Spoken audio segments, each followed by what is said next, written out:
My name is Nisha Beckhorn, and I serve as the Dean of Counseling and Transfer Services at American River College. I was born in India, up northwest, in the state of Punjab. I grew up in a family of four, my younger sister and myself and our parents, and we lived in a very small town. My dad worked in this small town as a coach, a wrestling coach. We grew up on an institute campus that was a sports campus. It's called the National Institute of Sports. And my mom was the dean of the physical education department there. So it was a family of sports. My dad and mom didn't really decide to come to the US.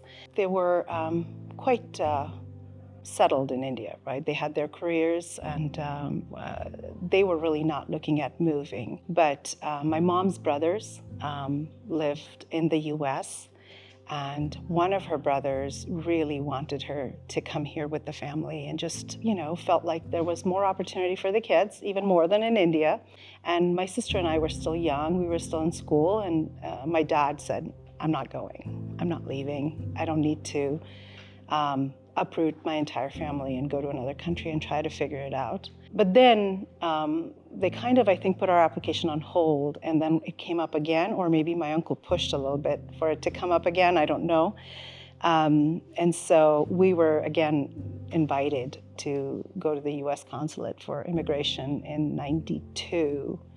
And so this time, I think my sister and I, more me, I said, let's at least go check it out and see what happens.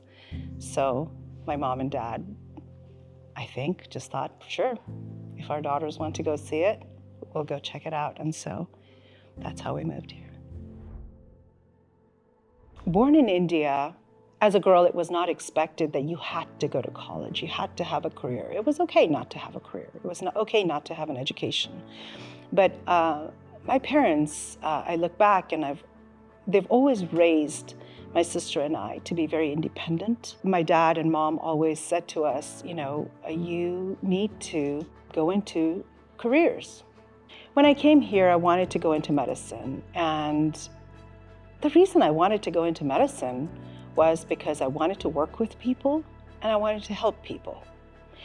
And growing up in India at the time, I had two options, engineering or medicine.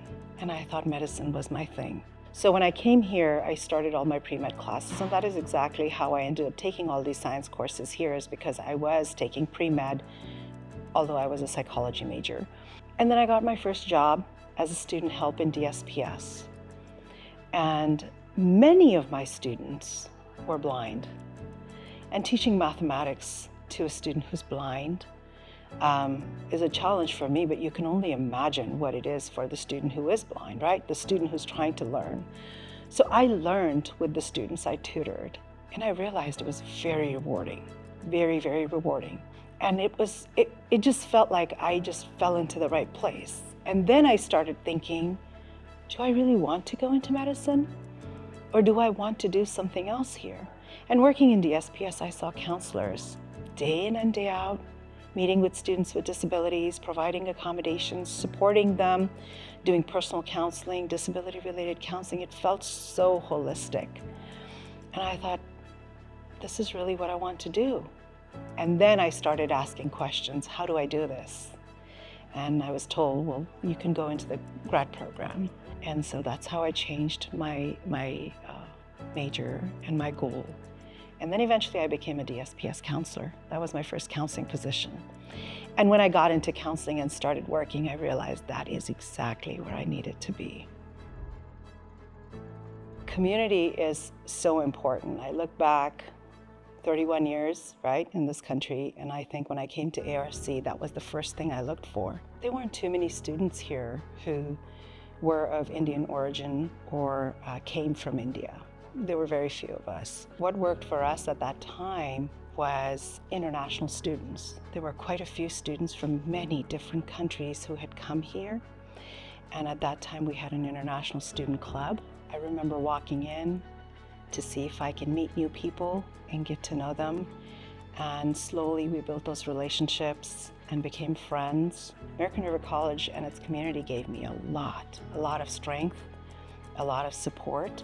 I knew where to go, who to go to. I had to start by looking for that community, but once I found it, I think people just started coming in and helping. What I would tell a student today is when you come here on campus, try to find places where you feel comfortable, where you feel the connection. To me, the Asian Pacific Islander, the Heritage Month is so important because we all bring our history, our heritage, our culture to who we are today. I moved from India, I came here, and I brought my culture and my heritage with me. It's a part of my everyday life. And I think for every student, I want every student to feel that they are honored and what they bring to us is a gift for us and a gift for our community at American River College. And for Asian Pacific Islander students, it's that sense of belonging. It is, to me, it's very important that when they are here, they know that they belong here. I also feel that for our colleagues, it's very important. We have colleagues who have all different heritage and cultures and ethnic backgrounds and identities. And I think just for the same reason, Asian Pacific Islander Heritage Month is to celebrate the people and who they are, who belong to the community. That builds a very strong base and foundation for us. And I think if our base and our foundation is good and we feel secure as people, as human beings, as colleagues, as students, as staff, faculty, I think we will grow stronger and we will build a much better support system and we will be able to give back. My name is Nisha Beckhorn. I serve as the Dean of Counseling and Transfer Services here at American River College. I'm here to celebrate the Asian American Native Hawaiian Pacific Islander Heritage Month.